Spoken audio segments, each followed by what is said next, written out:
going on, everybody? This your man right here, the one, the only, that beautiful Rhode Island Red Rooster. Once again, we are live with tonight's science, which is get serious about your business. Get serious about your business. I know it's been a while since I've been up here, and so I definitely hope to change that because it's been well, it's just been a lot of things that's been going on and stuff to a point to where I got things under control now, so I can start doing lives a little bit more frequently. All right, Zach, what's going on? So as you guys come on in here, give me a sound check. Let me know everything is good, and we will go into tonight's science about getting serious about the business.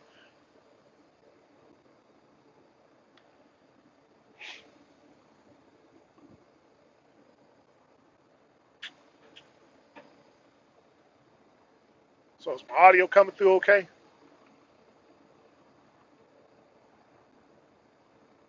Okay, sounds good. Okay, all right, perfect. So we are. Um, Sounds good, preacher. What's going on with you? All right, Mr. Robinson. All right, thank you for giving me that sound check. Okay, so as you guys know, we are now in March, third month of the year. So, time is steady moving right along. And so, with that, I hope that people are, um, that the goals that you set in business, that you're reaching these goals. And, of course, my thing is to help those along and stuff, man, have that may have questions about the business, and also to dispel um, some of the things and stuff that go on in the industry and stuff to push you along to the next level. Especially speaking from experiences and stuff from what I went through. Because, truth be told, is that um, when I give people, when I give people, things about about what went on with me and the things I had to do, and the position that's the position that you might be in and what you have to do to overcome it, it's not something. It is something that's generalized, but your situation isn't really unique as what you think it is. Maybe as far as like where you want to take it, that can be unique, but as far as like what you're doing to get to the goal, it's not unique. So um, it's not like you're going to get into this particular program or that particular program, and things are going to somehow be successful for you, and not successful for other people because of the type of work that you put in. That's just not the case, guys. If you could be ready, willing, and able, but if you don't have an insight about what it means and stuff to be really inside of the business, then it means nothing. So when we tell people, yeah, it'll be better off for you to be a company driver to get your money and stuff. It's not to discredit you and say, well, no, you're going to be bad as an own operator. It's just um, the alternative is for you to get into a lease program, and these lease programs just aren't built for you to be successful. They're not built for you to be successful. We sit there, we run the numbers. When we run the numbers, or we just look at your contract, or you could just look at anyone's lease program, and you could say, okay, what's the failure to success ratio? And for those who are succeeding in this program, what is it? Why is it so little of them? And those who are failing, why are they so great? All right. So, like where I'm leased on with, right? They got to pay $2,600 a week. They got to pay $2,600 a week in their contract. So 2,600, multiply that by 52. That's 135,000. So you are making six figures. If you stay in this and you don't and you pay them every week, that's $135,000. So you're making six figures. But the problem is that how much of that is of that money can you use towards? getting yourself straight and stuff in order to move to the next level because it's almost unobtainable because you got 26 a week and you got to do this for 4 years just to own the truck. So you're going to have uh,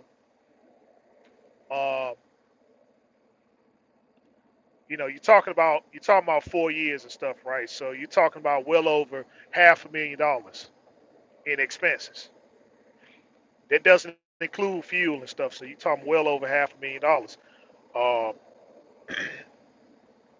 and the truck is priced at 300,000 in 4 years. How much is that truck gonna be worth? Because we're getting up here on the market and we're seeing now, these base model trucks now they came back in price. Okay, that's 540,000. Okay, $540,800 in 4 years, right? Now you got this truck. Um, you got a truck here that you put $300,000 in. You're $300,000 in and stuff. And so, I mean, how much is that truck gonna be worth in 5 years? And so, like I said, we're looking and we're seeing now, these truck, the demand, everything that's kind of equal out and stuff with the whole inflation thing. So when you go back on the market, you're seeing these $5 and $6 and $7,000 trucks, you know, these cash trucks and stuff that you can buy. So the next step is stuff that if you're going to purchase a cash truck is knowing what to do with it and stuff. But again, that comes with experience. See, EV trucks are right here now. Yeah, the EV trucks and stuff. Yeah, they're out and they're out and stuff. And so what I tell people about that is just like anything else. It's just like anything else. Is that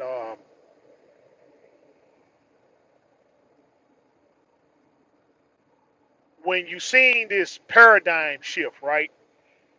When you seen this paradigm shift for uh,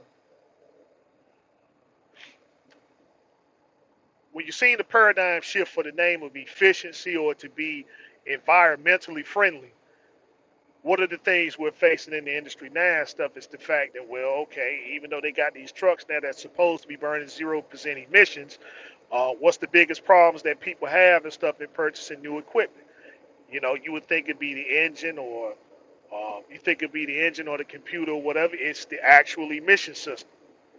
And they haven't tackled this issue as of yet. You have people who whole businesses and stuff, man, went out of business. All because they upgraded their fleet to these um, environmentally friendly and efficient style trucks.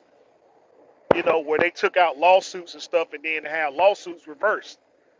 You know, Shout out Tennessee.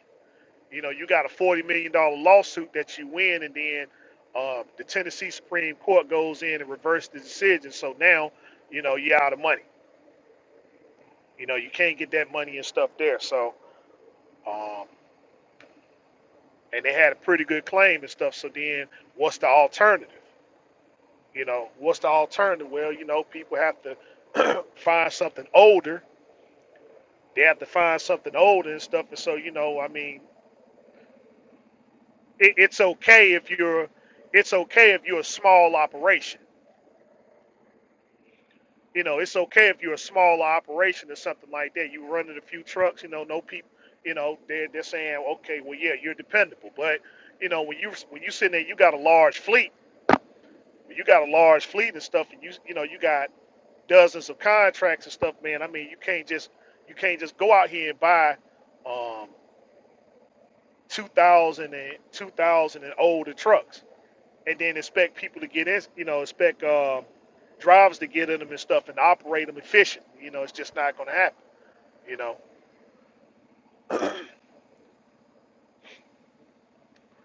um, they say it's even though they're reliable and stuff like that, but the thing is with the equipment being as old as it is, some people, they don't want to take the chance of saying, well, if something goes wrong and stuff, I don't need phone call after phone call and stuff, and you telling me that your trucks and stuff are broke down. And so that's what it means to run. older equipment on a large operational scale. That's why people prefer not to even go that path and stuff. So they take a chance, get the newer trucks and stuff. Of course, they're giving you tax credits and all this other thing there. But what's the point when half your fleet is broke down and stuff because of emission issues that can only be worked out through the dealership? You know. So I mean, it's only so many flash drives and stuff that you can put on it. Yeah, so many flash drives that you can put on and stuff. And so of course, the dealerships got to make money too. But so now they're moving into these EV trucks when they haven't even solved the issues with the emissions with the with the diesel style. So you got that issue there and stuff. And so then the next thing is, of course, we know that these trucks are not they're not manufactured with the best of parts and stuff. So I mean, yeah, it's everything when it's all brand new. Yeah, of course it's gonna run like a sewing machine. But then when those problems and stuff start coming up, and they will come up. What do you do? You got a workforce out here and stuff. And like I explained, a mechanic that works at a dealership only gets seven. He only gets paid 17%. He only gets 17% of his expertise. So what do you expect him to do? You think he's going to step with the best foot forward and stuff, man, and start um, building, building a reputation that's not going to be based upon him, but the people that he works for. He's just going to keep it low key. So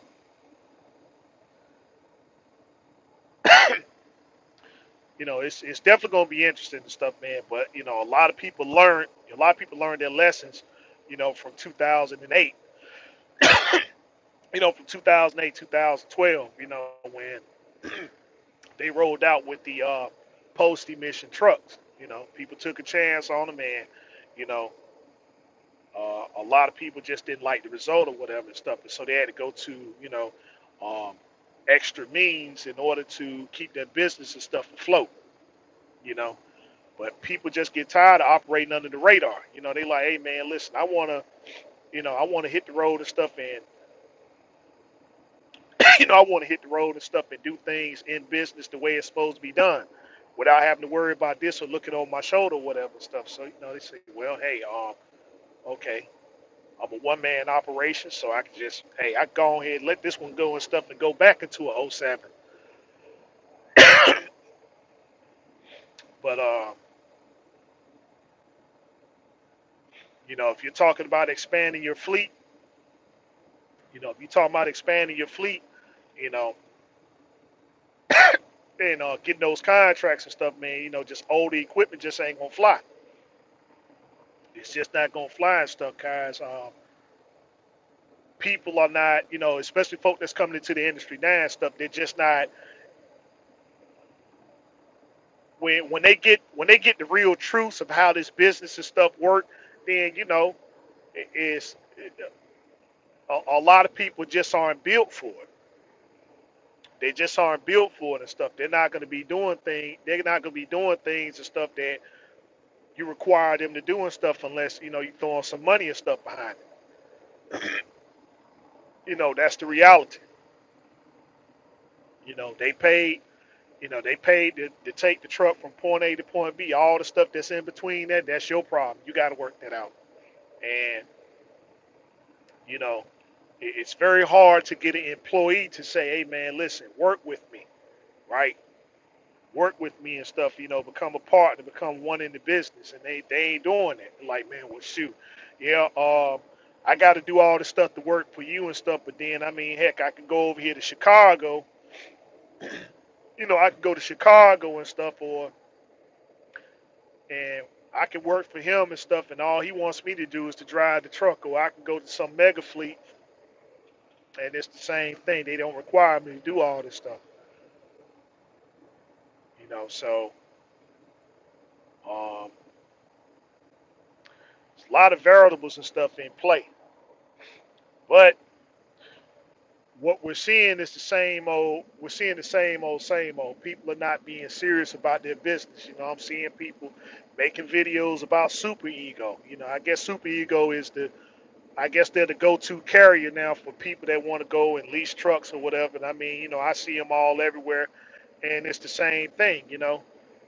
Just like other carriers and stuff that was before them. You got a bunch of people that's up here talking about how good the carrier is, but yet, what are you doing? What are you doing in order to? All right, left lane slim, what's going on with you? But what are you doing in order to get your goal and stuff accomplished? Well, you're working on it. You're working on it. So you see them a year from now, 2 years from now, 4 years from now. They're jumping in. They're going from one lease purchase program to another lease purchase program, and say, well, okay, well, what's supposed to be the gist of it? What are you supposed to be doing? And they're just not getting to the goal. So if you're working just to get a paycheck, again, be a company driver. Again, there's nothing wrong with that. I mean, we're in a place now where you can make six figures as a company driver. You can make six figures as a company driver, but if the goal is for you to become an own operator and stuff, then I challenge people. Okay, what are you actually learning inside this lease purchase program? Because you don't get to see rate confirmation sheets, or you don't think that they're important. You can't book your own freight. You can't book your own freight. You don't understand lane rates and how they work. You're not learning any of the intricacies of the business. How to do fuel reports. How to set yourself up. Um, you know, how to set yourself up and stuff. So that um, when you ride. In other words, the safety side of things. What is it that you're actually learning about that? It's, oh well, hey, listen, just get in the truck, don't ask questions. We'll book your freight and stuff like that. You pick it up and just take it wherever we tell you. And, if you make money, that's cool. If you don't, then that's all right too. Because you're in a business where the people that you're in business with is making money. No matter, there isn't going to be any kind of bad side to it. You back in the saddle since November. All right, good to go. Very good for you, Sean Brown. But you're in a business where there isn't a bad side for them. They control the freight. They control where the freight goes. They see the rate confirmation. They do the negotiating. They make money off the equipment. That's truck, trailer, insurance, your base plate, everything that's anything. You're paying for it. But then they're telling you that you don't have any kind of say so. You give them money for business, and yet they're going to be running the business side of things for you. You just wait on a phone call, and they'll just take care of you and stuff. So if you have a bad week, okay, well, it's a bad week for you, not a bad week for them, because whenever you decide to make money, then they got to get paid first. They already done got paid off the loads, right? But the loads that you did is not enough to cover your expenses. Yeah, the load that you made, they made the money off that. You don't get to see a rate confirmation sheet, so you don't know whether they took their percentage out or they took, you just don't know.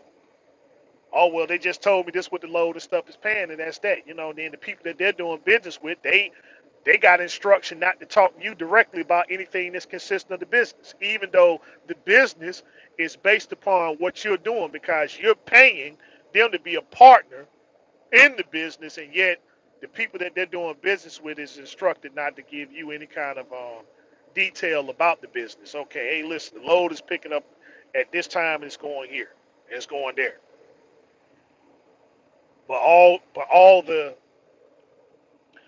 serious stuff of the matter goes to them, and you ain't got no insight and stuff about it whatsoever. So see, you're not getting serious about business. And if that's the case again, then that side of the business is not something that you want to get yourself involved with. Cool, be a company driver. Then you don't have to worry about those things. Only thing you have to worry about is say, okay, they give you instruction, you go, you do it, and you get paid for the job. Okay, I rendered the service to you. Now I want to be compensated. For the service that I rendered. I'm coming to you as a company driver, so I'm agreeing to operate your equipment wherever loads and stuff that you get, and the pay is going to be based upon, we all know what it is. If it's certain cent per mile, that's what it's going to be.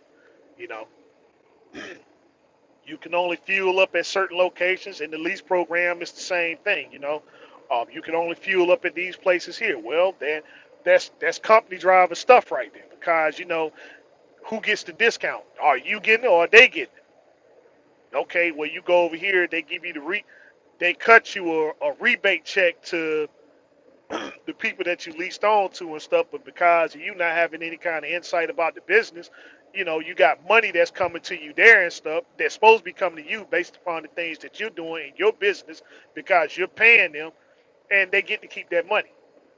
And you can go to places and stuff where where the fuel is fairly cheaper, you know, but you can't have any kind of you can't get into any of those. You can't get into any of those things and stuff about business. And so then, when you sit down and you want to talk about business. It's not really, anything that's based upon business. You're just saying some things based upon your feelings and your emotions. And again, they don't have a problem sitting there listening to you. You know, they don't have a problem sitting there listening to you because hey, the money is already made.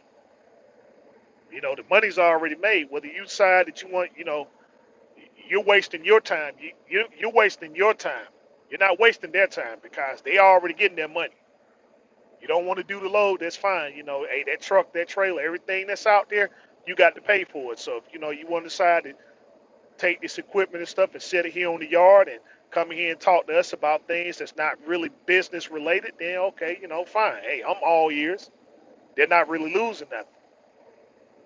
So and that's the whole premise of the lease program is that they have a program where they don't have anything to lose, and the only person that's losing is yourself.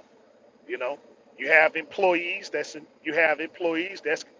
control of your business, your comings and goings in your business, and um, you know, employees again don't have. Well, I'm saying they don't really care about business efficiency or just business in general. Hey, look, I'm here to do a job, and that's it. Friday, my direct deposit better hit. My direct deposit better hit and stuff, or I ain't gonna be coming to work. And it's as simple as that. I'm not doing anything any extra. You know, when it's time to go, it's time to go and stuff. In fact, I'm shutting it down 10 minutes. Then the 10 minutes turn into 15 minutes, and the 15 to 30, and the 30 turns into an hour. Because you have people that's in control of your business, and you think that they're doing things on a business setting when they're not. They don't have anything to lose. So you get into an argument where you get into some kind of disagreement with them or whatever. Now they're ready to call you into the office and, well, okay, I'm gonna get your contract discontinued, even though you're sitting over here a year or 2 or 3 years in. You're 3 years in on this lease, and it's supposed to be a lease to own deal. Zero. At the last payment that you make is $1, and that's it. And then this person who has feelings or whatever and stuff, they just messed all that up. And okay, your contract discontinued. So everything in that truck you done lost. Okay, well, your contract's discontinued, and so the contract that you signed said that the truck can only remain here at this particular carrier. So yeah, like yeah, Hector, yeah, like your man, like your man Hector. But see, the thing was, Hector was warned. Hector was warned and stuff, but see, Hector didn't want to take heed because he said, well, I don't think that this is going to happen to me, or I'm not going to get serious about my business. I'm not going to get serious about it. Where I have is I'm content and I'm comfortable, even though, you know, you're in a situation to where if one thing goes wrong, you get into one spat or one disagreement, they can tell you, okay, listen, hand me my keys and stuff and go somewhere else to work and stuff. And you sitting over here, you know, $300,000 in. So I'm saying now, when it's time for you to start doing that for yourself, Okay, you make up every single excuse in the book. Okay, well, I can't do it for me, but I could jump in every single zero money down program, right? And I can pay all this money every single week to these people when I'm saying that all it takes is a little bit of using a little bit of ingenuity and stuff, right? To where I can get stuff for myself at fair market value. Instead of paying 26, you're paying these guys 26 a week, then you can pay the bank 26 a month. Still operate under those same, still operate under those same conditions, and say, you know, and you're steady making money.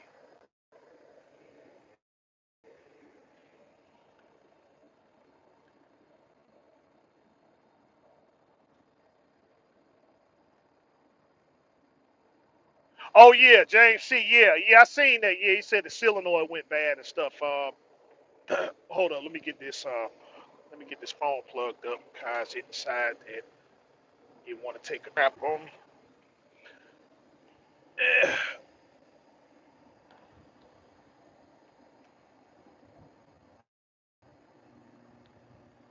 Okay, here we go. I think it's in there now.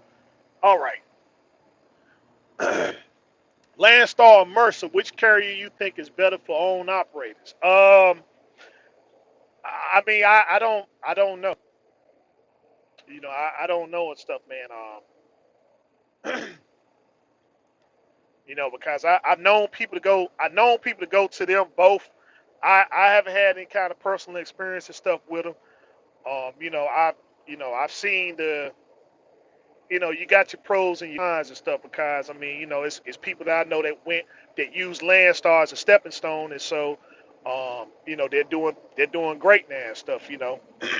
Like I say, Calvin Leaks and stuff. He used Landstar as a stepping stone. He did, went over there, did his thing, and so now, he's a fleet owner, and he's doing his thing and stuff like that. So, um, I mean, for him to stay over there as long as he did and stuff, I mean, he was rather successful. Um,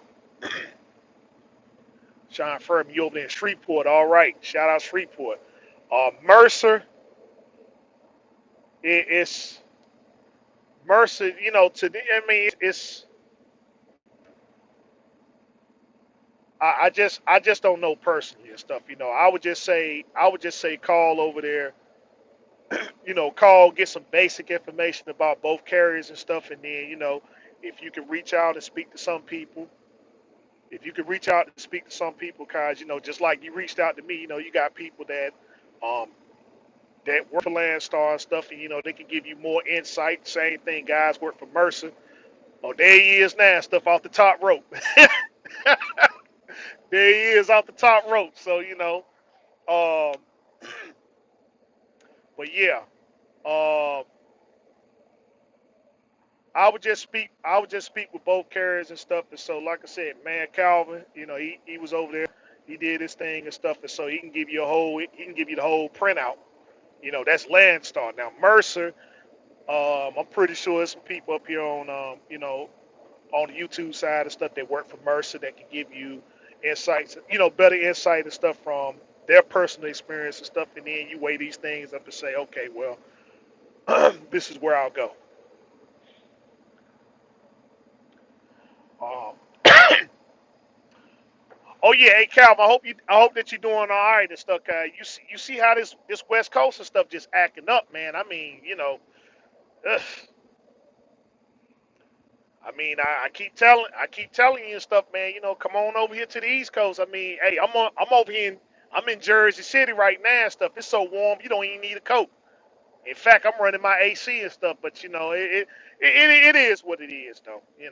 I don't know how many times and stuff I have to tell you, stay off that West Coast. But it's just I've been running. I've been running it for over a month. I mean, hey, I guess you do what you got to do. But like I said, I mean, we haven't been snow. When it snows over here and stuff, they don't declare state of emergencies. The roads and stuff stay open. We don't have to use chains or none of that stuff there. It snows at night and in the morning it's all gone. But I mean, hey, I get it.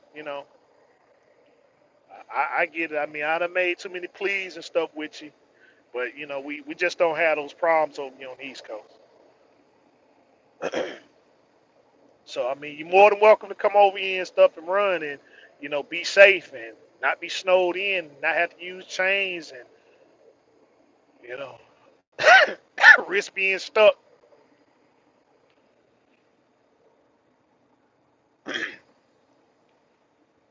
but but anyway though, but anyway, um,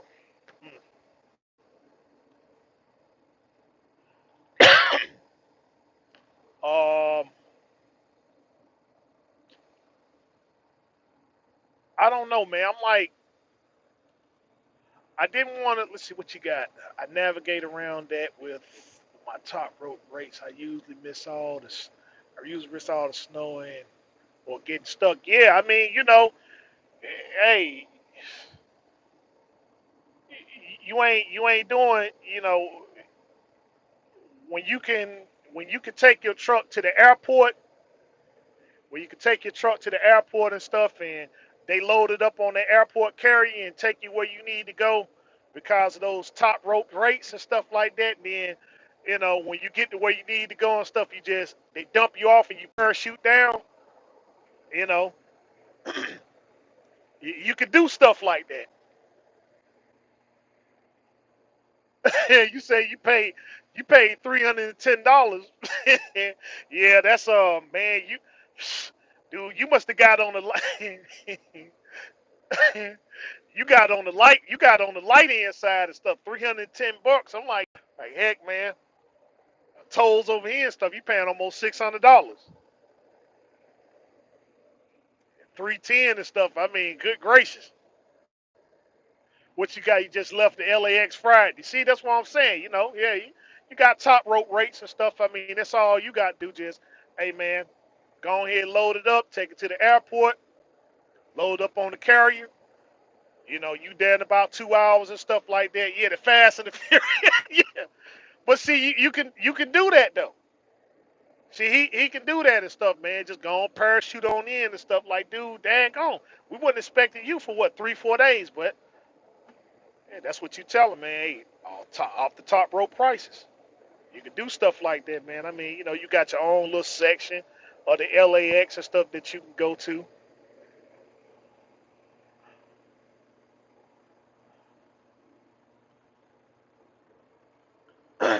Yeah, you got your own little section of the LAX and stuff. I mean, you just go on over there and stuff like that. You got your plane rate. You got your plane ready for you.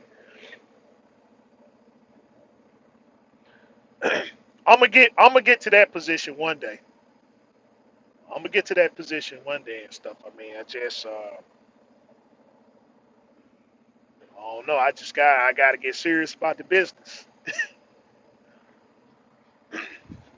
I gotta get serious about the business. So, yeah, I mean, I'm still getting these fees and stuff, man. I'm still getting these fees and stuff from Super Ego. Everybody's doing these Super Ego. They're doing these Super Ego testimonials and stuff like that, and I'm like, man, I don't know. It's like, dude, they're understand something.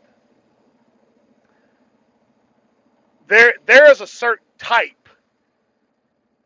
There is a certain type, and they know based upon the conversation that you have and stuff, right? Like, hey, man, they already know and stuff whether you're gonna come over there or not. It's always a certain type. It's always a certain type, and so when I have conversation with them, and I know because I've been there when I was with national carriers. Yeah, see, yeah, all right. Yeah, I ain't want to. Yeah, okay. Since it's out there, yeah. Since it's out there and stuff, yeah. And you know, when I was with national carrier, when I was with National Carrier, it was the same thing.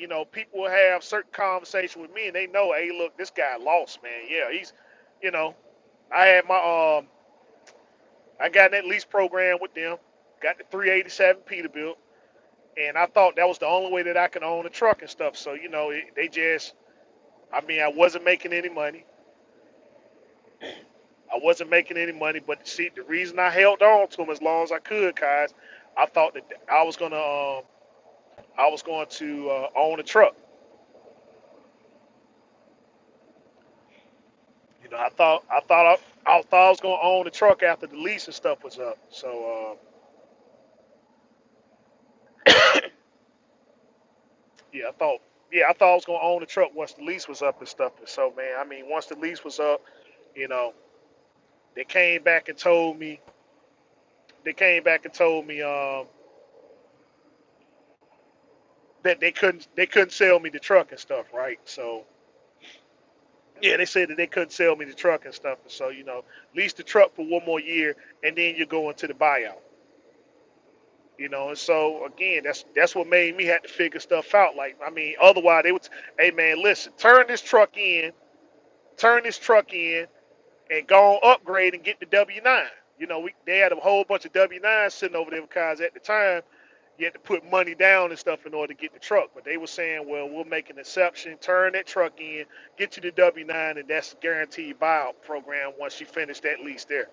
And so, it's just you jumping from one mess into another mess. And I'm like, shoot, I already got 2 years in with you now and stuff, and that W-9 is not gonna get me any closer to ownership. It's a nice truck, but you know, it's not getting me any closer to ownership. And so, I mean, but when I sat there and started,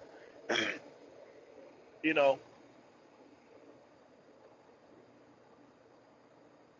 oh, okay, all right, gotcha. So when I started, when I started doing some, just started doing some real facts and figures and stuff like that, and trying to get to understand how business and stuff work. I like, man, shoot, dude, I ain't got it. I thought getting the truck was, I thought getting the truck was difficult, and it's not. I mean, um, start putting in applications and stuff like that. People would just approve me left and right and stuff. One place offered me a truck, zero money down.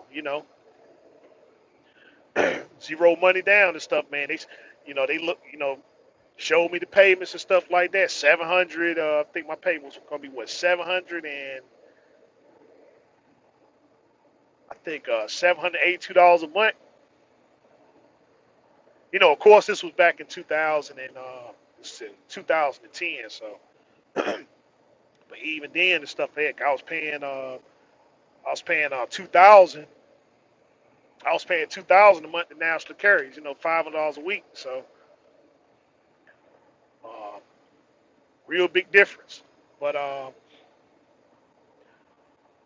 that was the thing. Then once I started getting serious about ownership and stuff, and saying that, well, there's other ways of trying to get equipment and stuff besides lease programs or whatever. Then and just things changed. And so one of the things that I said I wasn't going to do if I ever got the opportunity and stuff to learn the industry, I said I'm not going to be one of these guys and stuff that I got a nice car.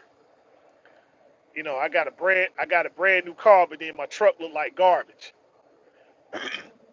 My truck looked like garbage and stuff run like garbage. So I remember having this conversation. Well, I wasn't. I just, let's see. Well, I was sitting in the Waffle House. I was sitting in the Waffle House and stuff, and just minding my own business and stuff like that. So his own operating stuff. He comes in and he comes in and stuff, and so um, he's having to come. He finds out who I am and stuff. He's like, "Oh, you the guy you the guy that NASCAR truck?" Is like, "Yeah." So, just already off the rip, man. Hey, man, you ain't gonna never own that truck, and you don't really understand the business and stuff and how it works and stuff like that. Now here it is. Now he got a Freightliner Century class, right? He got a Freightliner Century class and stuff. And I remember this guy like yesterday. One of those old creek trucks and stuff. I mean, paint real faded, the paint's real faded and stuff like that. Truck's real dirty, got a reefer unit and stuff, man, just old as dirt. But then he whips his phone, right? I mean, now I'm saying he dressed real nice. I mean, he's GQ'd up and stuff like that, and he's dressed real nice. He whips his phone out, and he's talking about this BMW. He got this BMW and stuff, one of these brand new BMWs. I don't know what model it is. I just know it's brand new. He was talking about it and stuff then. So I'm like, what I didn't understand was, I said, man, you know, why don't you put, and I didn't tell him that and stuff. I just said that, why don't you put that money that you got into that BMW into your truck? I mean, because you in your truck all the time. And I see these type of dudes and stuff just everywhere. I mean, it really, it really kills me and stuff, man. Um, but I said I wasn't gonna be one of those type of guys. I said, man, if anything, truck gonna be nice. I might have, if it's a personal car or something like that, I ain't gonna never get anything brand new, you know. But a lot of times and stuff, man, I see people, and first thing they bragging about how much money and stuff they make. But then you look at their trucks and stuff, and their trucks are all ragged. But then, I was at the Petro over there in Kinley. This guy got a 94. He got a 9400 International condo. He's holding it. The hood is being held down by bungee cords and stuff, right? By these, those rubber straps and stuff.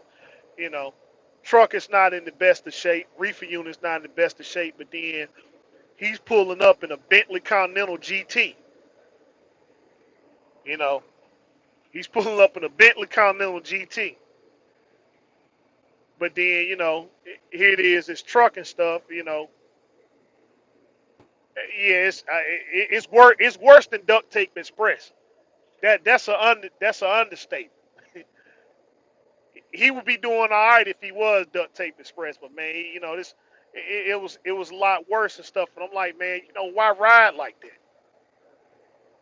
Why ride like that and stuff, man? Like, dude, it's just, yeah. Why do that to yourself? Why do that to your business? You know, you got to get out here. You got to ride. You got to get out here. You got to ride and stuff, and all your money is going into your personal stuff. I mean, hey, it's good to have a nice house. It's good to have the nice cars and stuff, but man, hey, take care of your business. You sitting over here riding in the truck with no AC. You riding in the truck with no, you riding in the truck with no AC. I'm like, I mean,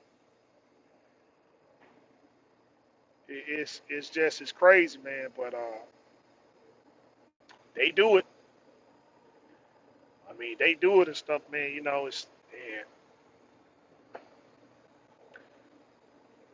the truck, the tires got all, you got all recaps. You got all recaps, mismatch recaps and stuff, used tires and stuff like that. Like, dude, come on, man. Don't do that to yourself. Don't do that to yourself, man. Don't be one of those guys. Uh,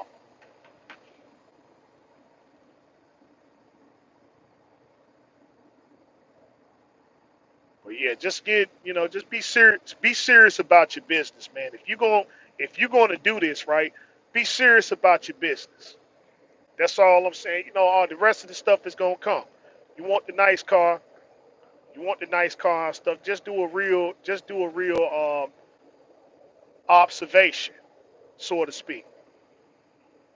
Just do a real observation.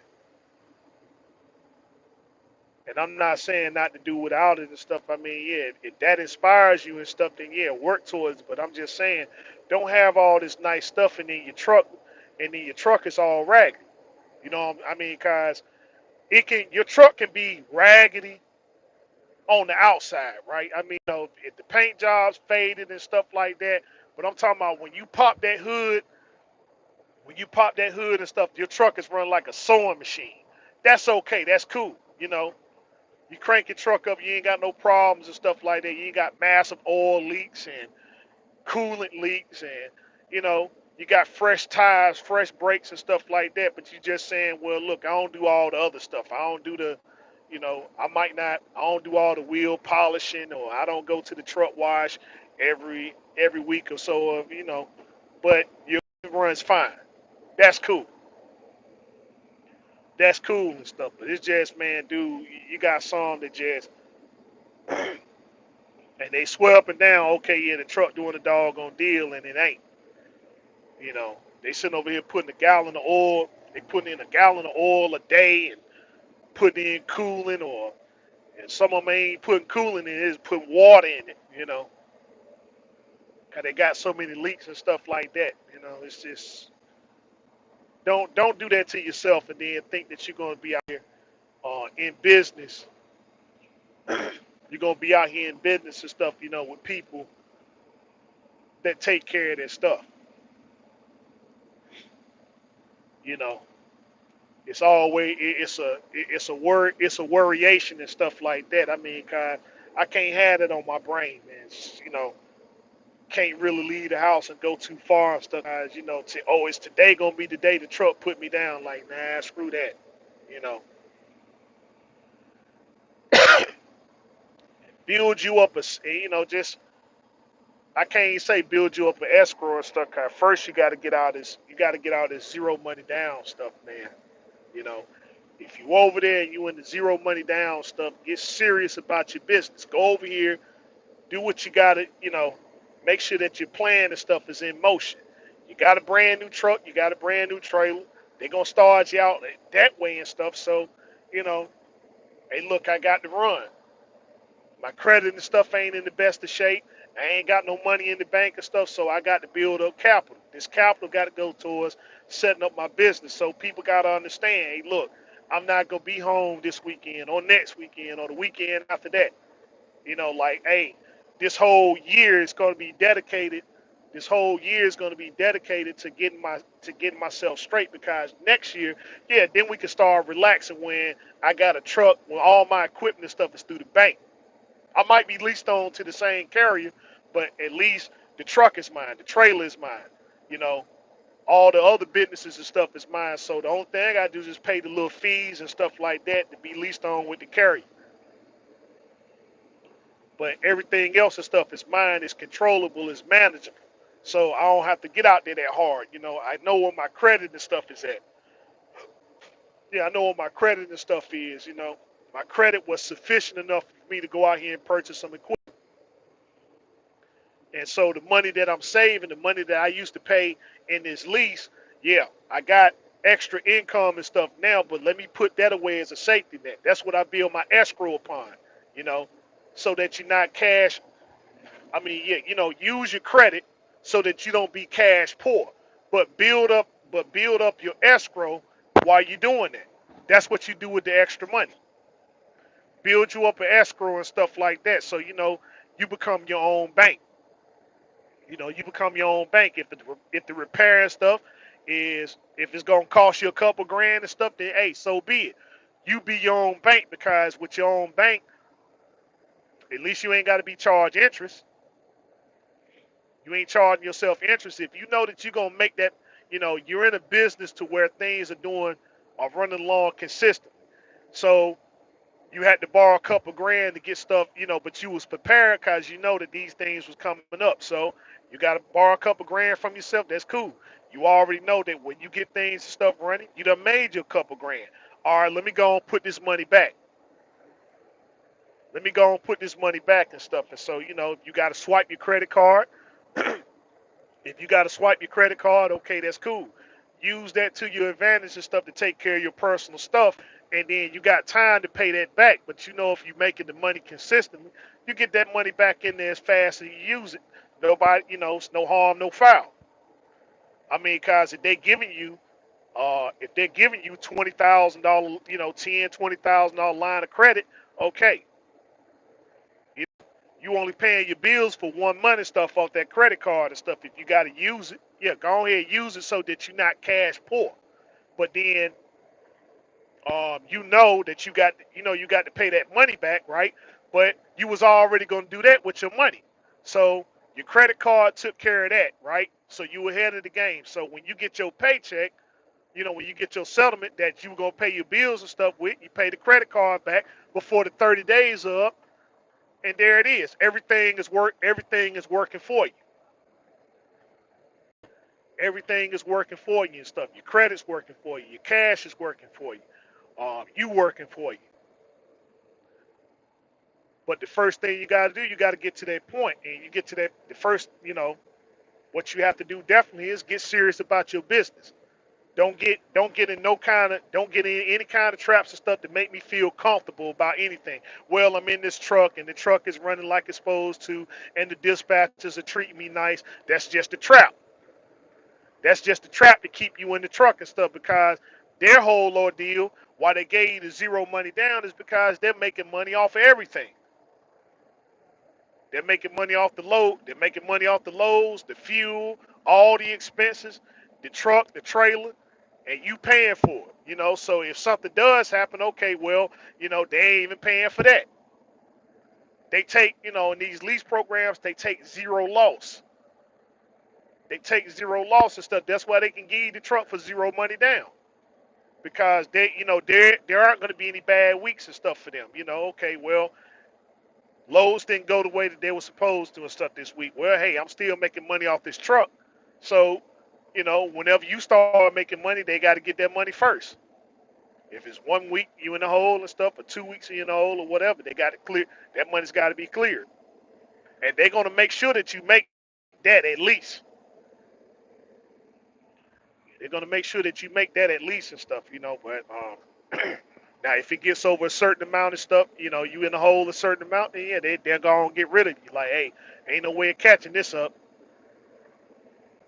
Hey, that's why they don't want you going home and staying.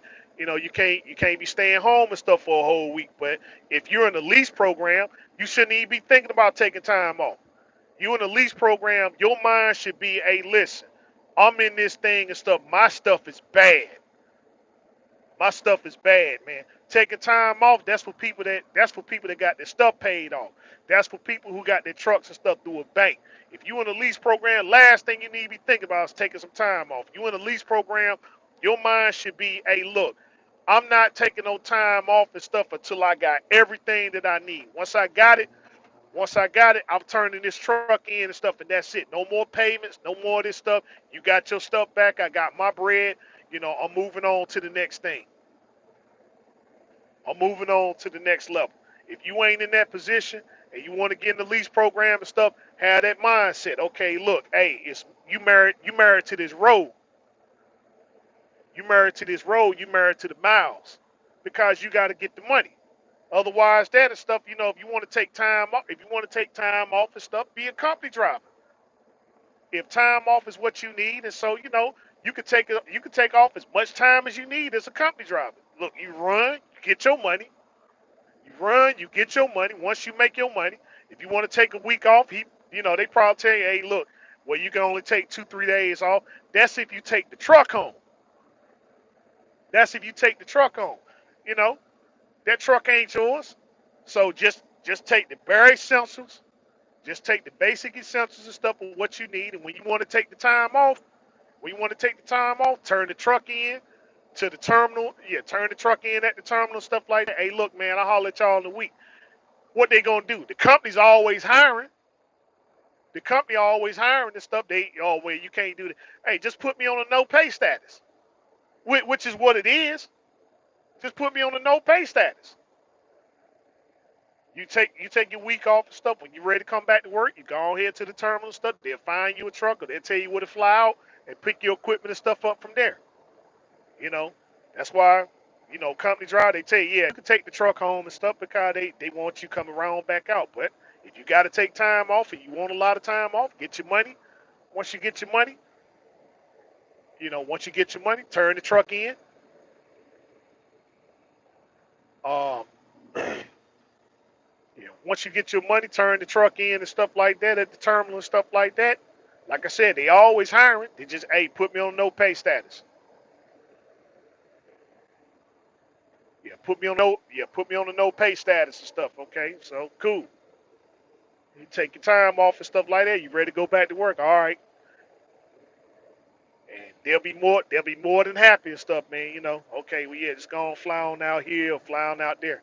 If you got to take that time off, but you know, if you're trying to get your business and stuff established, man, look, you got to be all in.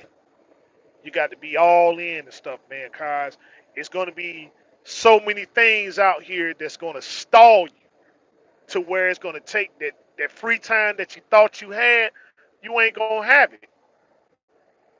You're not gonna really have it and stuff. Case in point, this load that I'm doing. Well, let's see. I was supposed to be doing the load over the weekend, right? I was supposed to run a 7-day operation. I get over here to Jersey to try to pick the load up and stuff like that. I get checked in.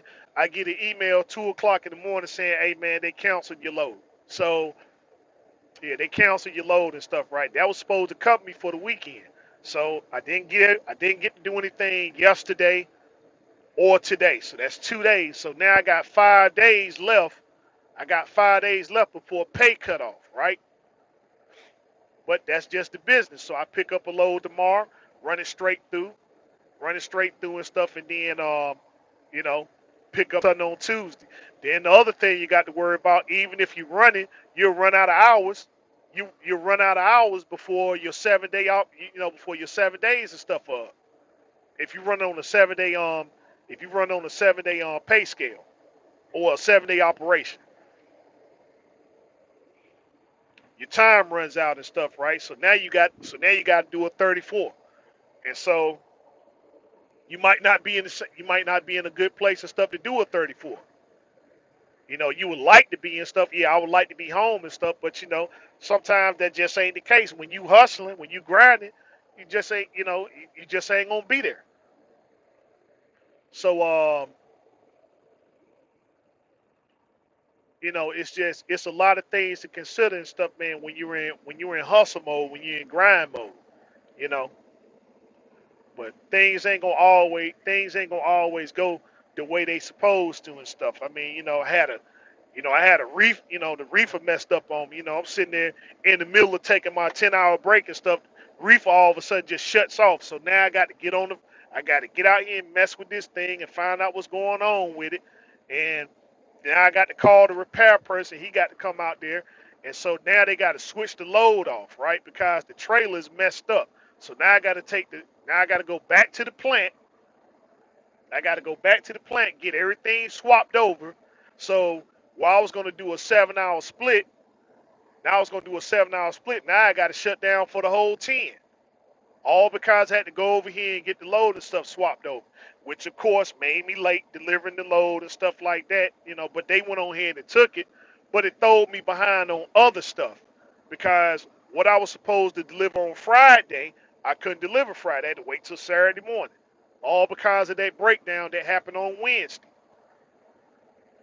So um, what I was supposed to get paid Friday, now I gotta wait all the way to I gotta wait till tomorrow and get paid. And I really wanted that money. I ain't gonna say I needed it, but I sure wanted it. I sure wanted it and stuff, but it is what it is.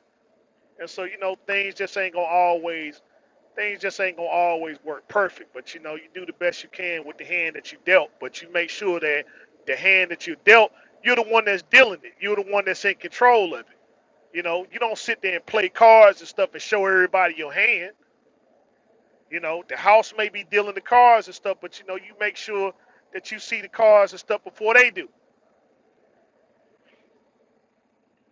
Get serious about your business, man. I mean, things ain't gonna always run perfect, and so now you got to go to Plan B. Yeah, I thought I was gonna do this on Friday, but I just gotta wait till Monday and stuff. I mean, man, let me show y'all something right quick. Let me show y'all something right quick.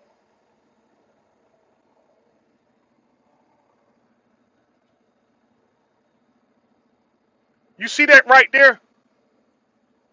You see that right there and stuff. You see where the light is and stuff. You see that right there?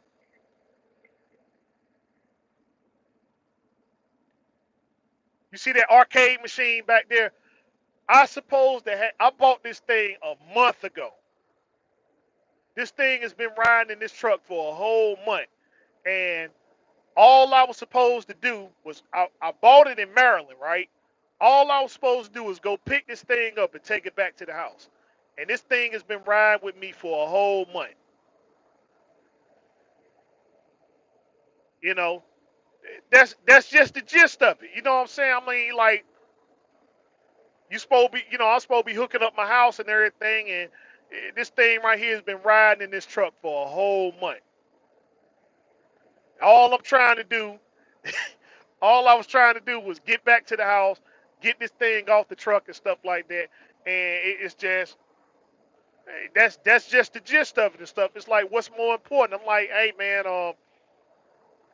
I didn't even have time to stop by the house. I done been by the house 3 times and stuff, right? Well, I've been in the area where my house is, but you know, what's more important? I got to stay on that grind and stuff and keep on making this money. So I'm like, hey, this thing gonna have to stay in the truck for a little while.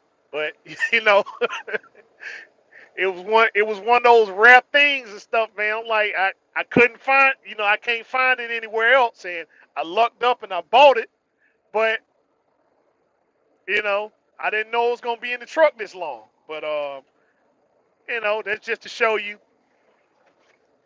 and stuff, man, how business and stuff work. It's not gonna always be, you know, it's not gonna always work the way that you want and stuff, right? Especially if you out here trying to get your money. But you do the very best you can with the hand that's dealt. You know, um, y'all been following me on. If y'all been following me on Instagram and stuff, man, every single week this truck had to go in the shop for something. It started with some kingpins and stuff, right? That was optional. The kingpins was optional, but you know the guy fixed the kingpins and stuff. He let me know, yeah, hey, listen, I fix anything that you want on your truck. So all right, cool. So then the next week the clutch goes out. You know, do I have it set up to play? Yeah, you can. Yeah, it. I mean, hold on.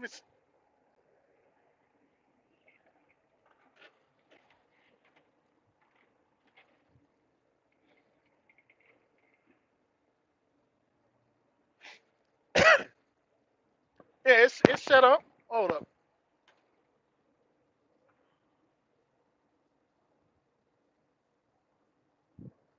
I don't know if y'all can see that or not.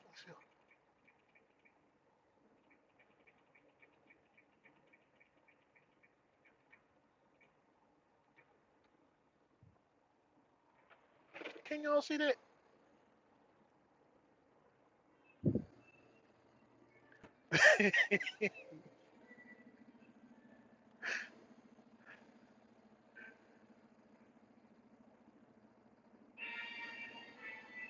Hold up. I better turn this music down so I don't get a copyright strike.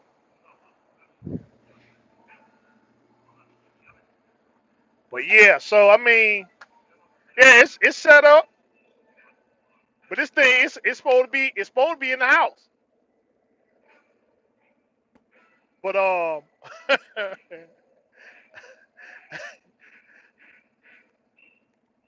right. That's the reason why I bought it, man.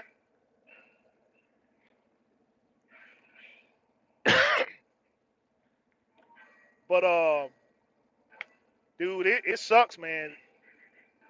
It sucks, man. I mean, this thing been in the truck now for over a month. But like I was saying, get back to what I was saying previously. The clutch goes out. Yeah, the clutch goes out, so I got to get the clutch fixed. Then you fix the main bearing. I mean, not the main bearing, the carrier bearing and stuff. I get those changed. Then next week, I'm thinking the daggone the oil cooler doesn't go bad. It's the seals that goes to the oil cooler. So it went bad and stuff. It started putting oil in my coolant. So I'm saying, imagine seeing that, right? Like, imagine seeing all this oil and stuff in your coolant. You like, oh man, I done messed my motor up and stuff, right?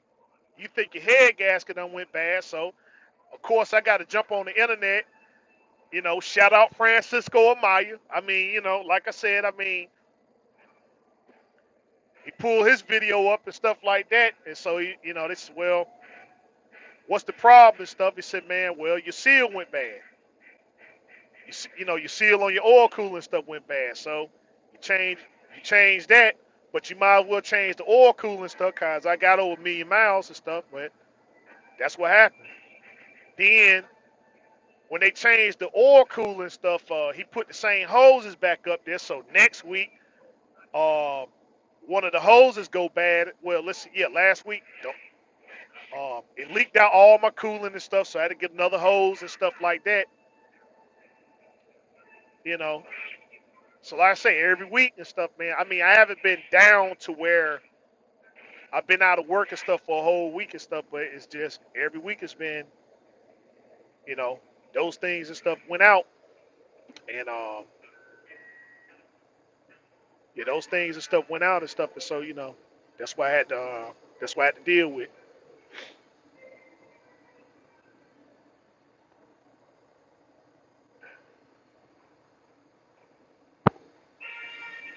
So yeah. Oh, let me cut this thing off. This thing get kind of. Okay, all right, there we go. So, oh, damn.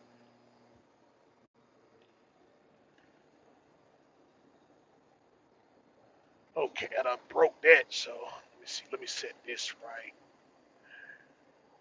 here.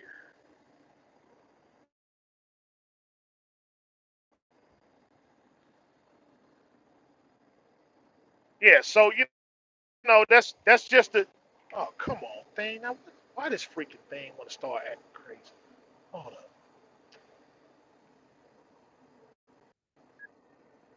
All right, there we go. All right.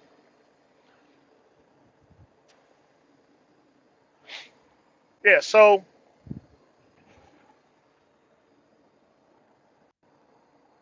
there. Wait a minute. Hold up. Let me move this thing right here. Okay, there we go. All right. So, yeah, that's what I've been dealing with and stuff, man. So, um, here's what it is and stuff like that. Good grace, I got 34 people in here. Hey, man, listen, y'all do know that I'm not really talking about any kind of drama. I'm not talking about anybody. So, you know, I mean, I appreciate you guys being in here and stuff like that, but this it's not one of those drama.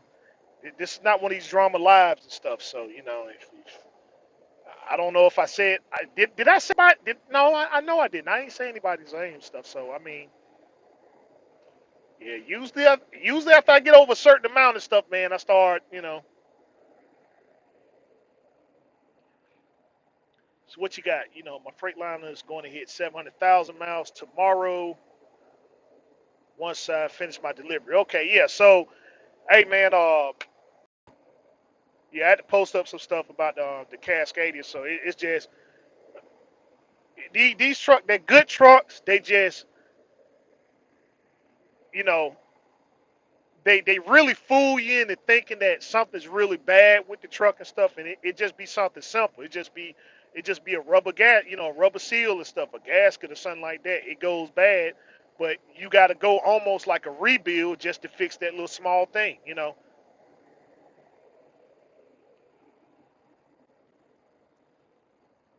But yeah, I mean, yeah, that would be wonderful if they do that and stuff. But if they don't, that's cool too.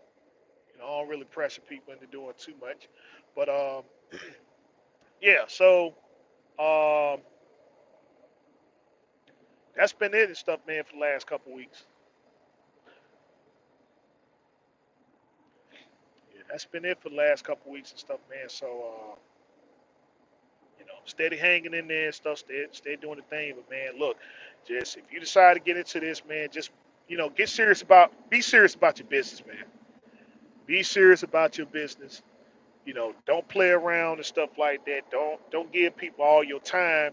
Don't give all these people your time and your energy, and you ain't getting nothing out of it. I mean, I understand, yeah, it's a learning experience and stuff, but you ain't got to learn at an expense that's so great that you're not being profitable. You see what I'm saying? I mean, because you can go work a job and learn stuff at a job, and um, you may not be making money on a business side of things, but you're making enough to at least pay your bills. You know, and in the world of trucking, where you can make six figures now as a company driver, there shouldn't be any excuse as to why anybody's going home with a zero settlement. I mean, just keeping it real and stuff, man. Should nobody out here be driving no truck? Should nobody out here be driving no truck and stuff, man? At the end of the week, you made $0. You picking up and delivering freight, and you made no money. Nobody needs to be doing that in trucking. That is, that is absolutely 100% unacceptable. Let's see. All right, James C. In my case, should I do a rebuild or swap the motor? No. Okay. With your Cascadia, here's two things that you need to be focused on. Number one, uh, your your Freightliner Cascadia got these oil pickup tubes and stuff, right? They got the oil pickup tubes and stuff. So what you need to be doing is looking at your oil pressure. If your oil pressure if your oil pressure stuff gets around 10 psi when you idling, hold, let me see if I can get mine straight, cause mine is my gauge and stuff ain't working. Hold on.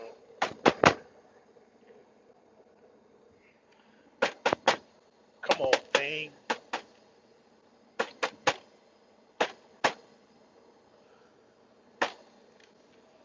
All right. So anyway, hold. Let me show you. Let me show you. Let me show you. Let me show you. Let me show you. Okay.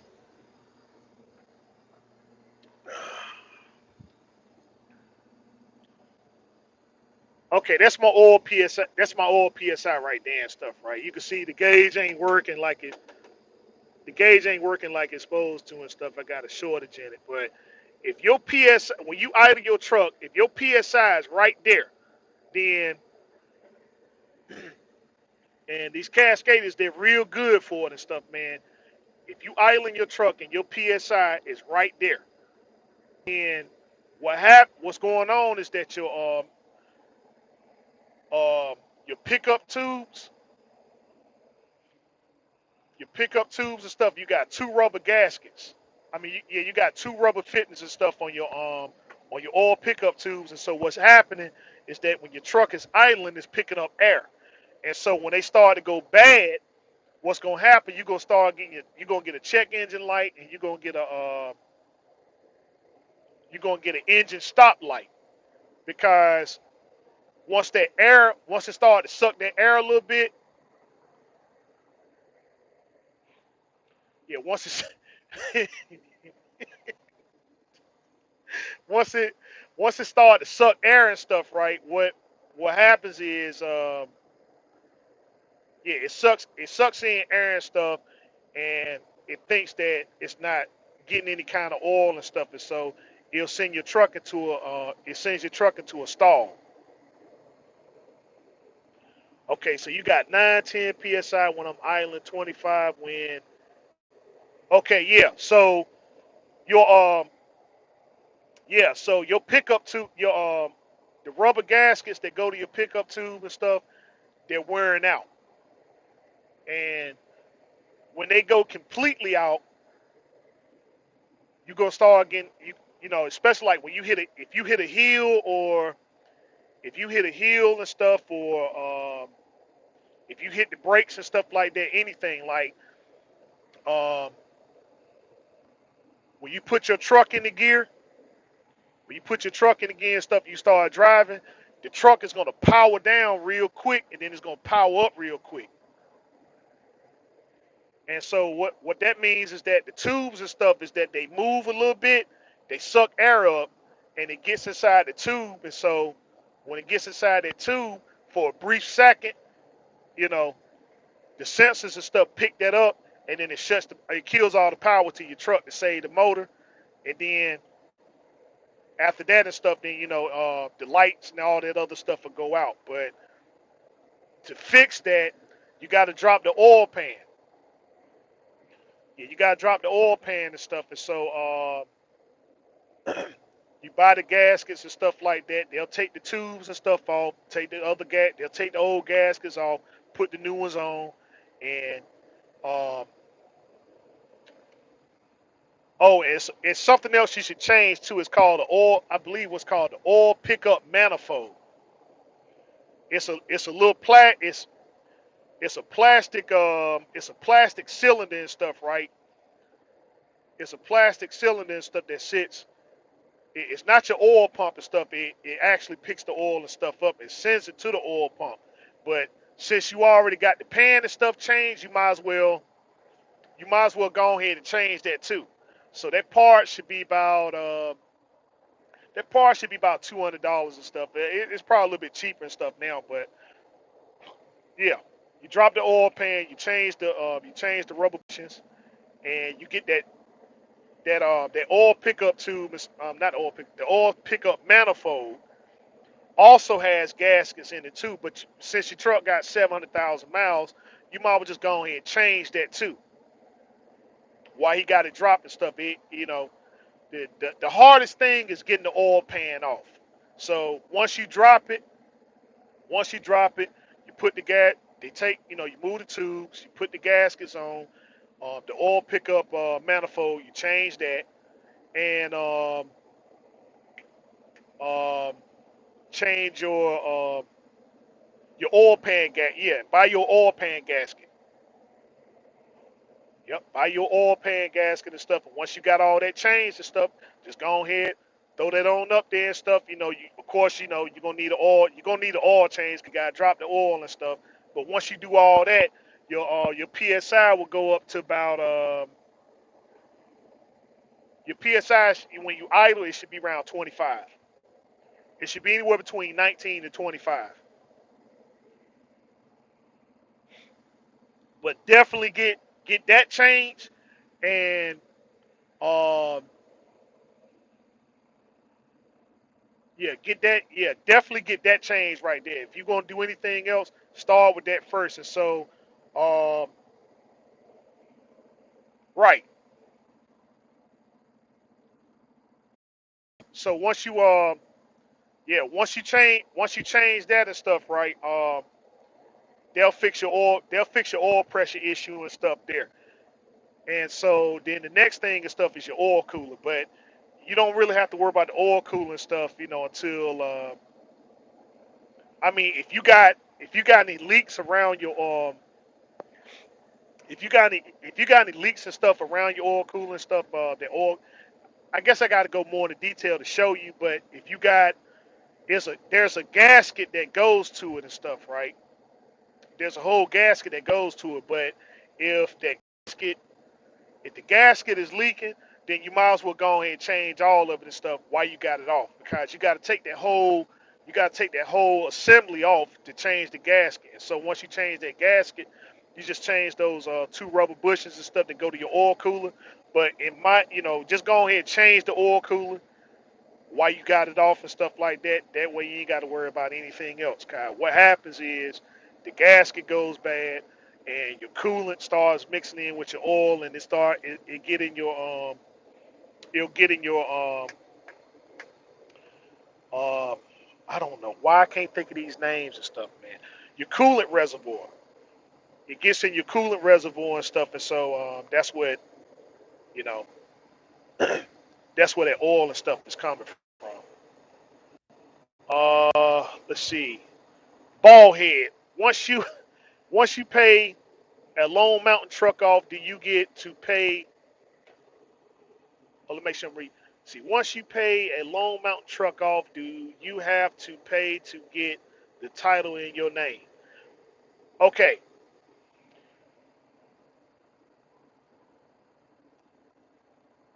Yes, yes, you do. Yeah, because what happens is with Lone Mountain, once you pay, once you pay your truck off, right? Once you make that last payment stuff on your truck, then they gonna send the title. They gonna send the title and stuff to your house. And so, um, when you financing the truck through Cresco Capital, they the lien holders. So, yeah, they're the lien holders and stuff. So now that they're no longer a lien holder, you got to get them off. So, yeah, they're no longer the lien holder. So you take the title, and whatever state and stuff you in, and you get it registered there and stuff, and it'll just be in your name because you paid the truck off. So you satisfied the bank, which is Cresco Capital. You don't need them on the title and stuff no more. So yeah, once you pay the truck off, they send you the title and stuff. You probably get it in about a day. They send it through Express. They send it through Express UPS. You get it the next day. You go down there. Um, you go down there to the whatever state you in and stuff like that. You get the truck, put in your name completely, and then just remove them as the lien holder because the truck paid off. And the only thing you pay don't now you paying the state to do that. That's the only thing. It's just like if you finance the car, you pay the car off. You pay the car off and stuff. They send you the title. It's the same thing. You got the title free and clear, but you take the title down there and stuff, and you remove them as the lien holder. Let's see. Also, the gasket to the oil cooler, other side of the engine. Right. Let's see. Double check your buttons. Make sure they're good. That's where your torque is generated. Right. Let's see. Lone Mountain will send the title in your name. Yeah. Let's see. Okay, he was on a call. Yeah. Okay. Listen. I do have a small leak on the fuel pressure lines on my engines. Yeah. Okay. Yeah. Okay, that's different, but yeah, those gaskets and stuff are getting wore. Those gaskets are getting wore out, so you know it's time to go ahead and change all that. If you can change, yeah, that portion and stuff, they'll take all that. You know, just buy the gaskets and stuff for it and everything. And since they got that off, you might as well make sure that your air compressor and stuff is straight. Yeah, make sure that your air compressor is straight when they take off that section, and get all that stuff changed and stuff too. Let's see. Yep, I had to pay 4,000 in fees and taxes to get my truck ready. Whoa, 4 grand, 4 grand. Hey, whoa, whoa, man, that's I don't know what that is. I mean, man, 4 grand. Let's see, ball head. I'll be done in November. I appreciate it. Yeah, okay, no problem. So yeah, they are. Yeah, so once you pay it off in November, yeah, once you pay it off in November, here's the thing: don't worry about trying to pay the truck off early. Don't worry about trying to pay the truck off early, cause you ain't gonna save no money. So you might, if it's November, just pay them up to November and stuff. Don't pay the truck off early, even if you got the money. Don't do it. Even if you got the money to pay them off early, don't do it, cause you ain't gonna save anything or nothing like that. You're not gonna save anything, nothing like that. What I would say is that if you're using if you're using them as business credit, then I would suggest, since the account is still open, if you're trying to do anything and stuff as far as like business purchases or whatever, the time to do it is while the account is still active because once you pay it off, it's going to be a dead account. So I'm saying it's good that you got it paid off, right? But it's good that you got it paid off and stuff, but it's a dead account. So if you're trying to do anything with your business credit, this is the time to do it. You know it's gonna be paid off in November. Ain't nothing really gonna stop that. But you know what you're trying to do, yeah. Use that right now and stuff to your advantage and stuff, man, cause it is, it's in good it's in good standings. It's in good standings. Don't wait till it's paid off and then say, okay, yeah, yeah, now I want to go get some stuff with my business. Nah, I don't do that. because your account gonna be dead, and then you got to start doing some explaining and all that stuff there. So you know, see the tax collector. You see the tax collector in Georgia charged me percentage for the value of the truck when I was registered the truck in my business name. I mean, yeah, I get it, but I'm just saying, like, I mean, good gracious, man, 4 grand. I mean, 4 grand and stuff. I mean, I don't know what the state, I don't know what the state charge and stuff in percentage. I don't know what they charge in percentage, cause I'm saying like if the truck is, they can only charge you what the value of the truck is and stuff, right? And I'm just saying, I mean, if it's for, they charge you $4,000. I mean, gracious, man. I mean, I paid 16. Texas for title registration cab car. Yeah, I mean, it's just I don't know $4,000, man. That I mean, maybe it was maybe some more to it and stuff like that. But I mean, dang, 4,000. I mean, man, 10%. Let's just say if you bought the truck at $70,000, 10% it, 10% of 70,000. I mean, well, hold up. All right, wait a minute, hold on. My math might be off. You pay 1,600 in Delaware, right?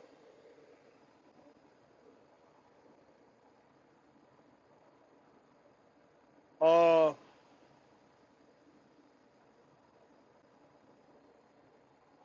yeah, I would have to see what Georgia. I would have to see what Georgia state taxes is and stuff. But man, I mean, is it something that you did yourself, or did somebody do it for you? 'Cause that's important too.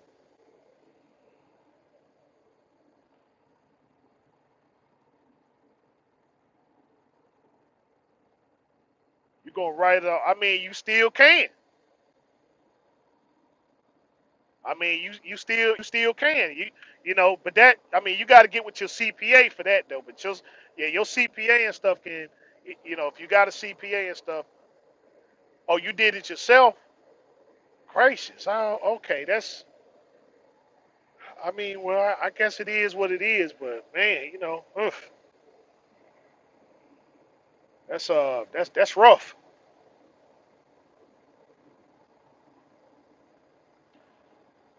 That's tough there and stuff, man. But hey, it is what it is. You got it done. But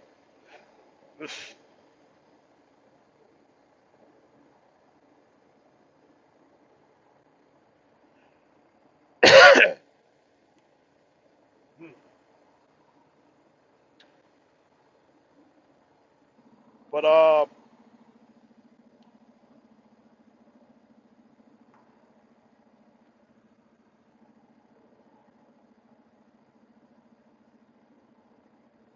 let's see.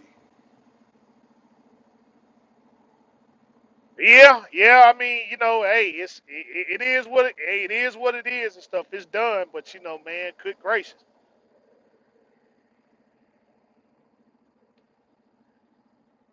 interstate commerce. Right, right, right, right, right. Interstate commerce, right. But yeah, your CPA can take care of all that. I mean, I won't even break into all the, as far as like tax codes and stuff, what you can write off and everything and stuff. Let's see. Hold up, we got a video. Let's see. I'll take it to Tennessee. It's close. Right, right. But yeah, just yeah, as far as write-offs and stuff like that, just make sure you got a decent CPA. Cause I'm not even gonna break into this stuff, and then you got, I mean, the CPA and stuff, man. If you give them what you ask them, you give them $200 in an hour of your time and stuff, man. They can get you familiar with all the tax codes and all types of write-offs and everything. They really don't waste their time and stuff talking to people, because They want to do it for, people want to talk to them, but they want to do it for free, and then they feel they get the information, and now, oh yeah, I just go and do it myself. Which I'm saying, I mean, it's okay, but you know, um, we drive trucks for a living is what we do, so we're gonna always be good at this skill here and stuff, But a CPA, that's what they do all day long and stuff, get familiar with tax codes and um, yeah, they get familiar with the tax codes and stuff, what's coming down the stream and stuff like that. They're doing these things on a regular. So, I mean, I'd rather take it to them and stuff. And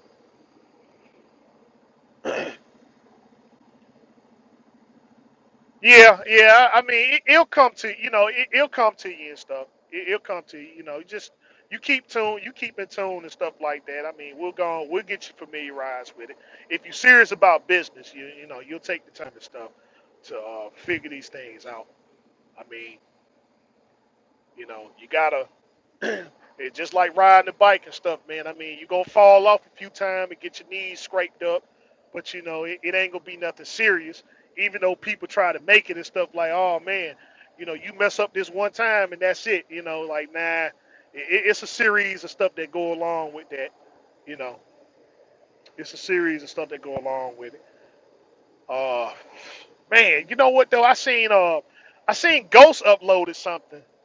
Steel Hogan.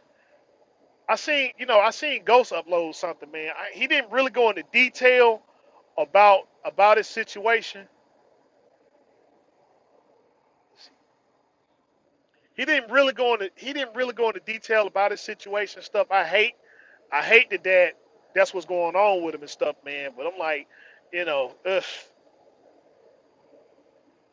My thing with Ghost, I understand, you know, I would say in your situation, dude, it is what it is, and you're gonna have to fall back.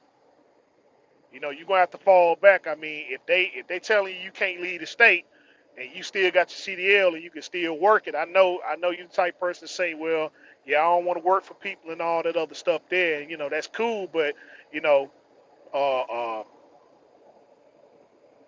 situations sometimes and stuff involve us having to do things that we just don't like. It's just like a own operator that doesn't save up his money and stuff for repairs on his truck.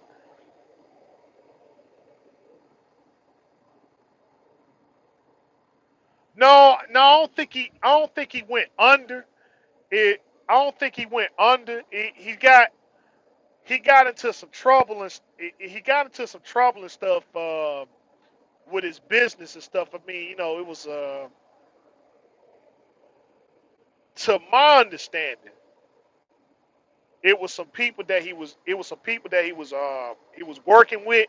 They got caught up in something, and then he was around it, and so they got everybody. He wasn't the one that was actually doing it, but all right. Just put it like this. Um,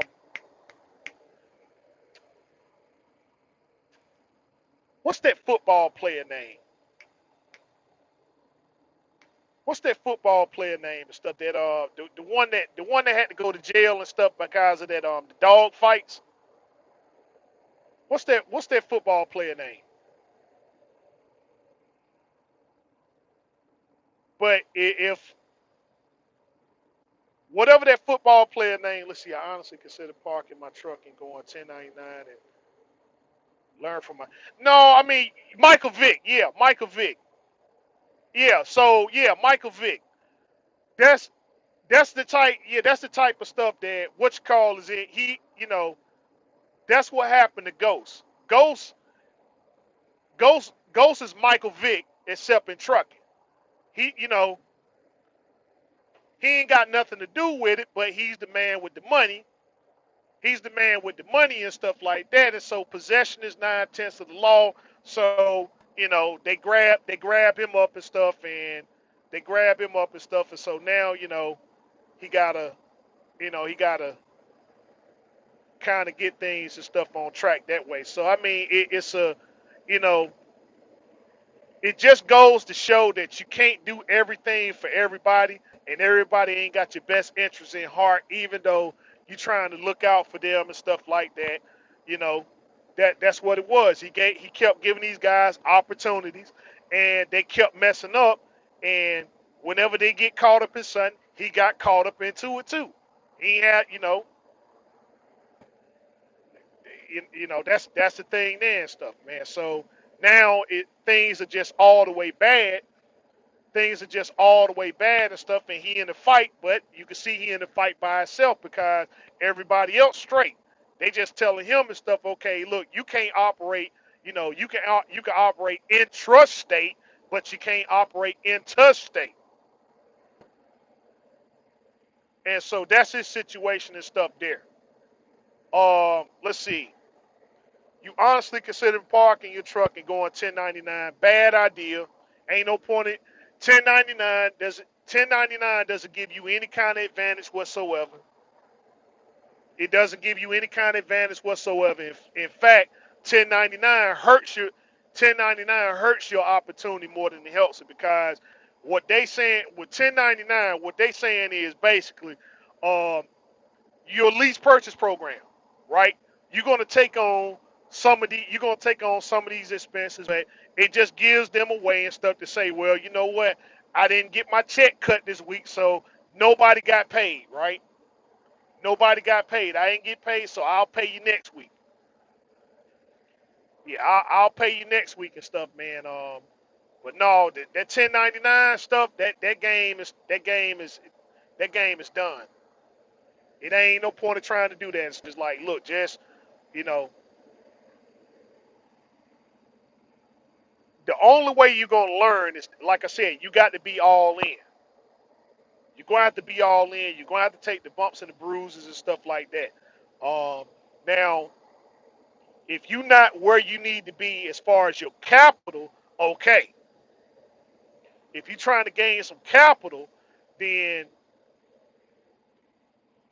like I said, I would just say just go company because at least you got guaranteed pay.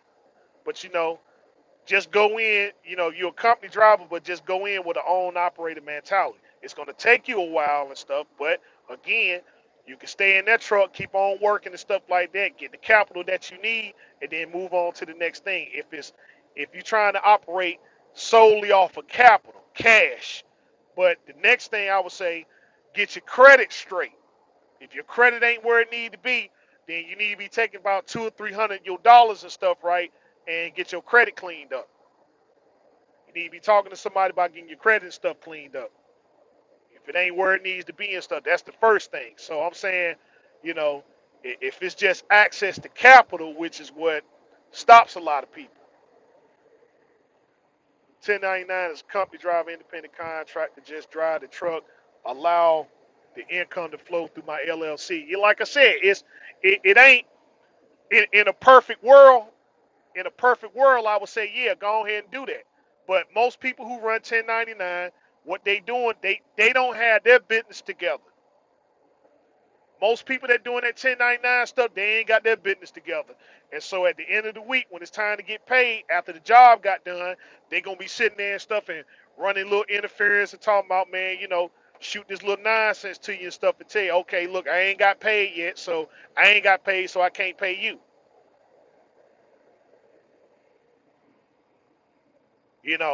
That sort of stuff there. That's why they advertising on Craigslist. And that's why they advertising on Craigslist and Facebook Market and those places and stuff there, cause it sounds all right, but you know, dude, when it's time to get your money and stuff, man, they can't be messing around, cause you got plans. But that's just the nonsense. That's just the nonsense that they gonna be handing you. So I would just go company, just to make sure that I got a consistent cash flow kind. That 1099 is good if you can get with somebody and their business is on point, but most of the time it ain't going to be. It ain't going to be and stuff, and that's why they advertising in all these little cutthroat markets and stuff like that. Yeah, come on over here and stuff and drive this truck to death. You know, drive this truck to death. But they robbing Peter to pay Paul. Well, I ain't got to really pay him this week. I'll pay him next week. You can't sit there and charge them interest and stuff like that or knock them across the head, you know, because see, then you get in trouble. But they kind of got you over the barrel. So don't put yourself in that. Don't put yourself in that position.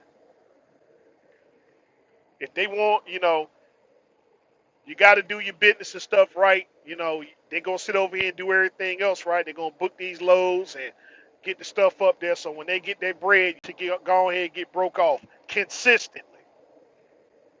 I don't need to be negotiating with somebody and stuff about the fuel and all that other stuff there. Yeah, it's your trailer and whatever and stuff, but then you got me paying for it because I'm driving it. And I got to drive and take care of this thing. It's like you take care of it. No, you do it.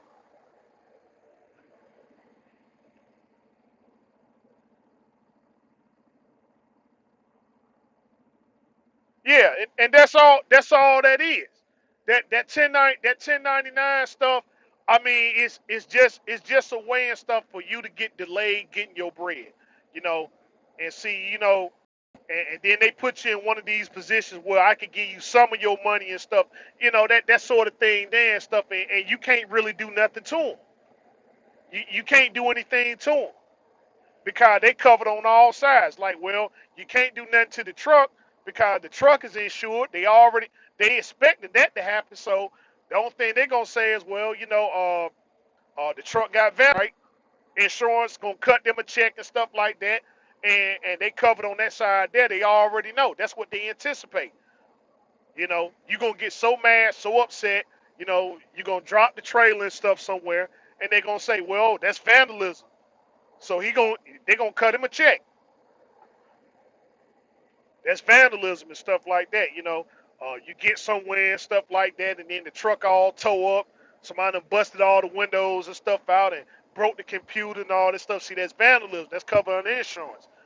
They just gonna come out there, they're gonna cut them a check to get the truck fixed, and you still ain't got your money. So that it's a win-win for them.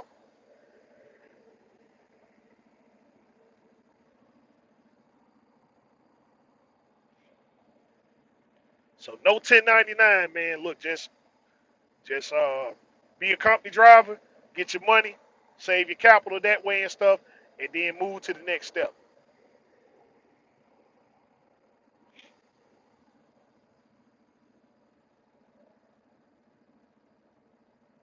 Hey, what time is it? It's almost 8 o'clock. All right, so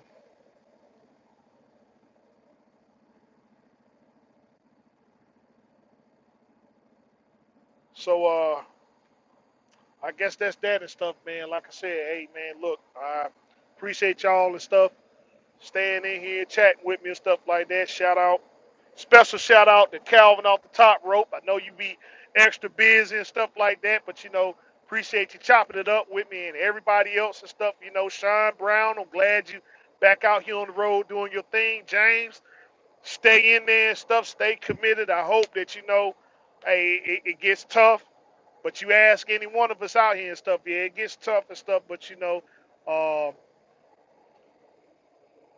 you learn what if you're really serious about this and stuff, man. You get what's needed, necessary and stuff. I mean, it gets rather discouraging and stuff like that. But uh, you just got to stay committed because the best way to get it is to be all in. Mr. Truck Daddy, hey, yeah, you just gonna have to repeat this thing.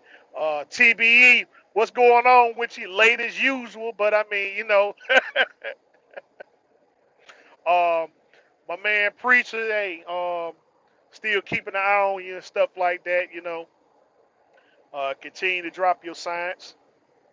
Continue to drop your science and stuff, man. Keep on doing your thing. Um,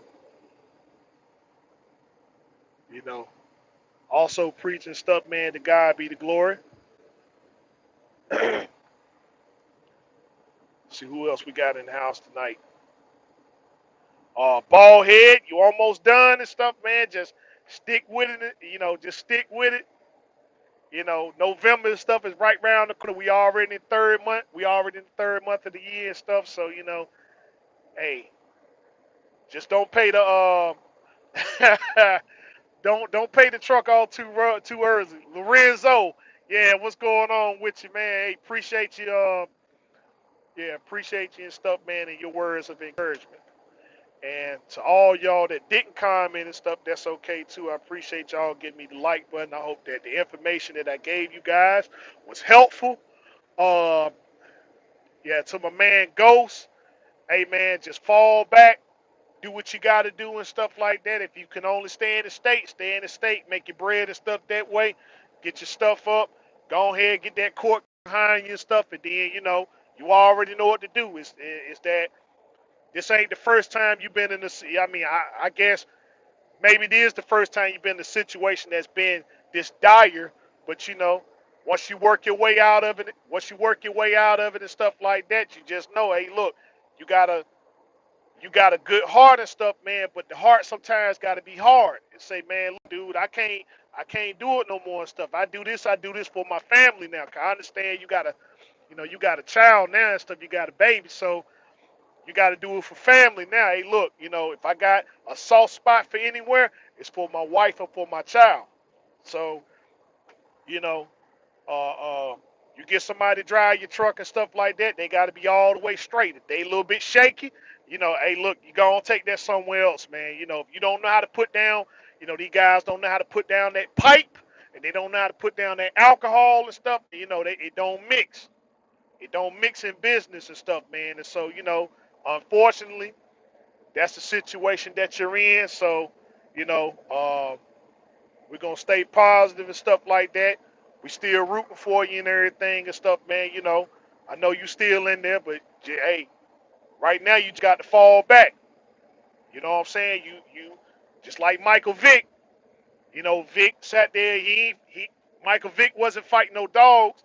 He was just looking out for his family. Got him a house and stuff, and they wanted to go over here and do all this counterproductive stuff, and you know, and what they said, oh well, look, this somebody going to jail. Like, well, this Michael Vick house.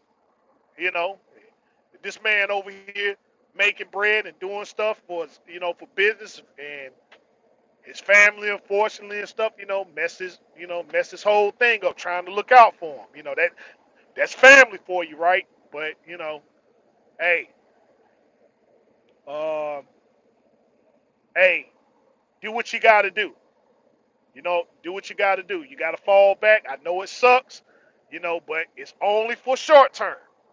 It's only for a short term and stuff, man. But once you get that stuff behind you, hey, go on here, get that authority reactivated and stuff like that. Go on up the road, make your money. Just don't have no crackheads working for you no more. Them crackheads and dope fiends and alcoholics, nah, can't use you. I can't use you because look what they did to me. You know, I try to look out for you and give you a job and stuff like that, and make sure y'all straight so you ain't out here bumming and all that stuff. Then y'all can't, you can't take a few minutes to put that pipe down and the alcohol and stuff. You got to drive my truck up and down the road all high and drunk, and then you get caught. You know, you get busted and stuff like that, and then I got to take the fall like I did it. You don't do no crack. You ain't messing with the crack or nothing. You know, you ain't drunk or nothing, stuff like that. But then you got all the ramifications of the stuff that they did. You know, and that sucks. I hate that happened, but I guess it's all part of business and stuff too, man. But be as it may and stuff, man. That's just my word for this evening and everything. Listen, y'all stay safe. Y'all stay easy out there. This man right here, the one, the only, that beautiful Rhode Island Red Rooster, telling you as always.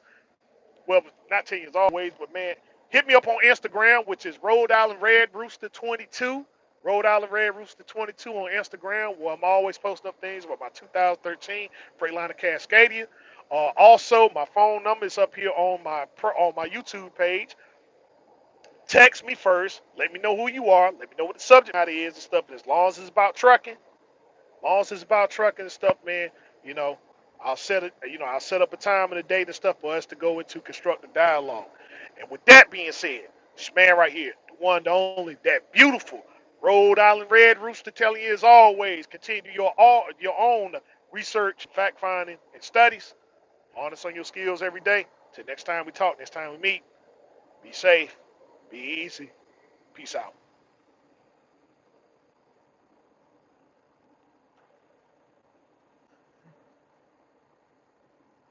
Yeah, left lane slim. Yeah, I forgot about you, man. Hey, appreciate that, and definitely will be safe out here.